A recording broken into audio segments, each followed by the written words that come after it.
Hey guys, I'm going to be comparing my son's brand new Chromebook from Acer to my iPad Air 2, the 64 gig model. So stick around, I'll show you my thoughts.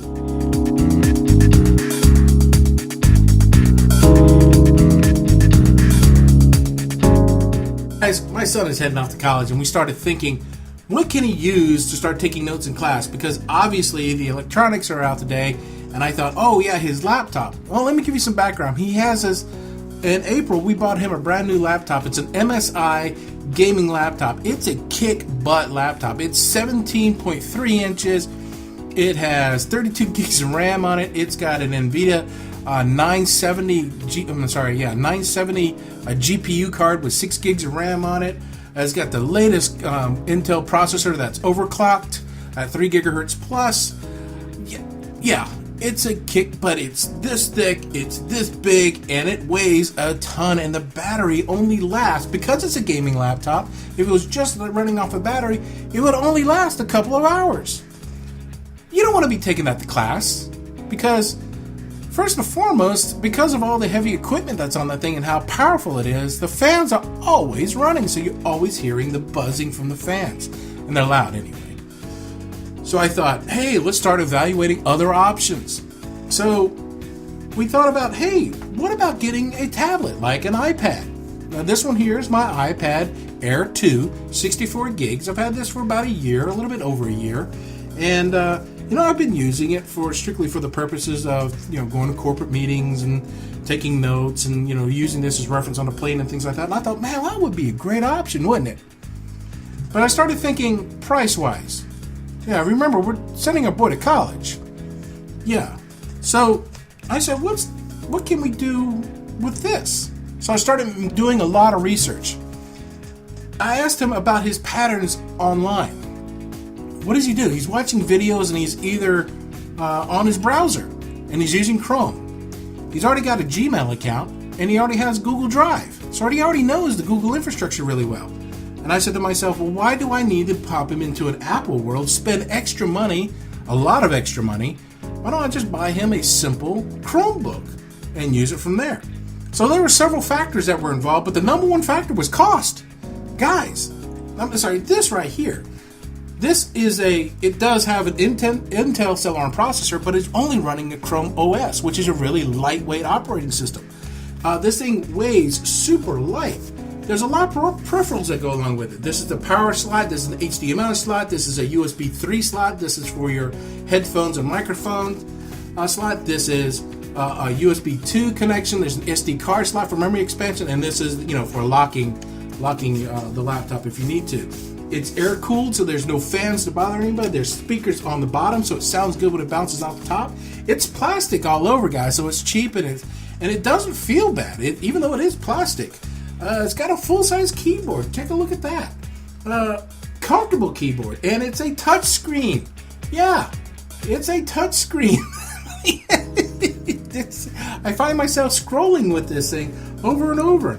And I really like... Oh, also, here's another thing.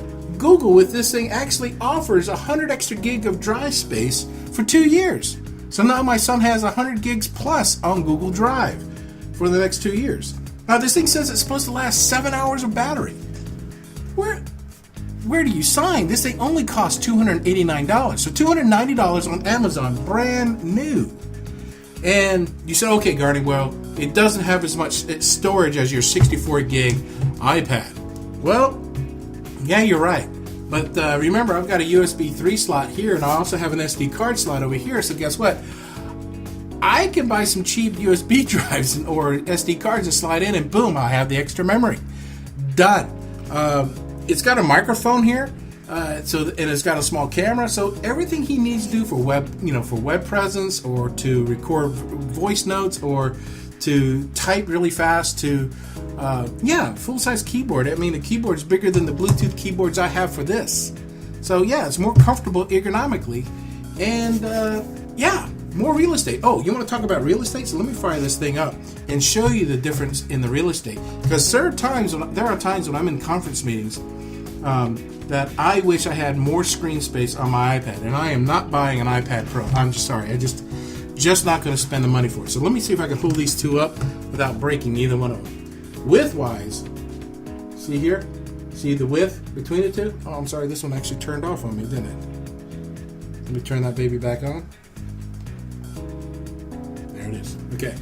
So width-wise, so let's talk about the width between the two systems, or the height of the screen. They're about the same when they're in landscape mode, right? And there you go. There's a little bit more width. In fact, this has a higher resolution than the iPad, which is quite nice if you think about that. And pretty responsive. And if you already have Google accounts, it will set up right away. And what I like about this is that my son's configuration on the Chrome browser that he uses on his gaming laptop is automatically transferred over here on this one. So let me log on to this and show you something here real quick.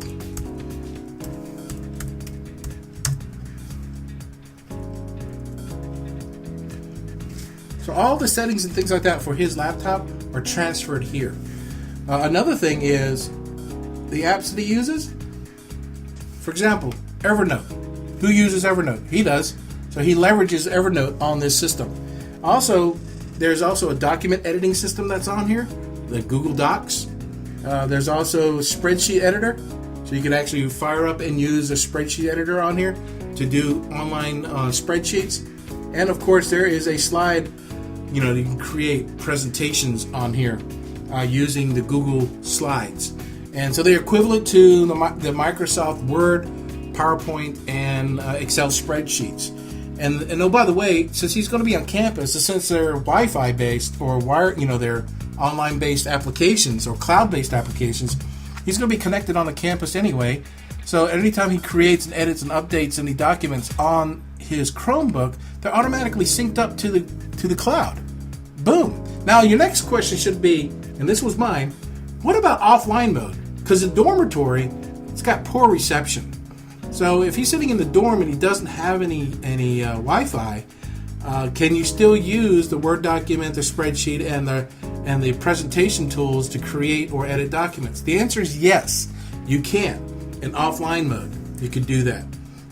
Also, some neat things is that he could do his email offline also. There are apps out there that allow him to do his Gmail offline. So guys, the number one thing, now don't get me wrong, I like my iPad, I really do.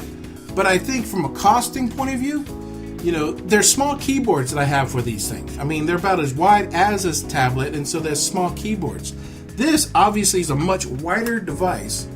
Let me see if I can get that in a shot here for you. A much wider device, so it's actually a lot better and more comfortable keyboard. The battery lasts quite a while. It's got a great screen. It fits the ecosystem he has. 7-hour plus battery life. Great looking, and it's a touch screen. What more do you want? I mean, by the way, here's the brick that to power it up. It's pretty light, and there's actually one more cord. It's about this long. It's an extension cord, but that goes, and it's a thicker cable.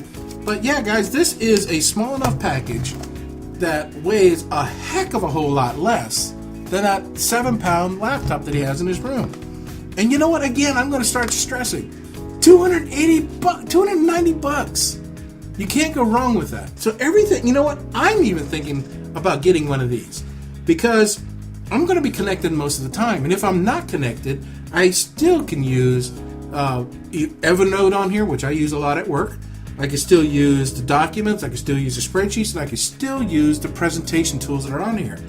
Amazing. It's wonderful. Plus, if he is connected and you need to use the Microsoft Word or Excel or spreadsheets and things like that, you could do that online. Now, I know you could be offline with the iPad also. I know the iPad is connected with cellular networks to have data plans, which I have on here already. But again, guys, I'm talking about price. I mean, does he really need to have Microsoft Word or Microsoft Office installed on a laptop? No. He can use Google, and he's already tied into the system there. He already knows how to use it. And in fact, he could save documents that are into Microsoft specific formats and then import those onto the Microsoft Office that he has installed on his main laptop. So again, it's really for capturing notes, capturing classes, and work on and starting projects for him instead of carrying that laptop all over the world, his big laptop all over the world. Anyway, guys, my question to you is, what do you think about this? I mean, how many of you already use a netbook, like a Chromebook, or even a Microsoft netbook, even a Surface tablet and things like that? How many of you guys going in that direction? Because the more and more I read about tablets out there, they're falling by the wayside. Traditional tablets are no longer a big ticket item anymore.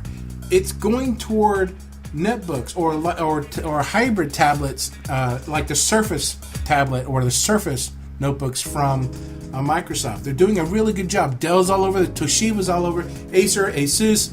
All of these companies are moving into these hybrid, super light, cloud-enabled netbooks. So what do you think about that? Leave your comments below. I'd love to hear from you. And I will close with that, guys. Again, if you like what you see, hit that like button. And most of all, I'm always looking for new friends to join me on this journey. And they always say, more the merrier. So hit that subscribe button. Come join me for the ride. And until then, we'll talk to you tomorrow. Peace. Compare it a little bit to my iPad.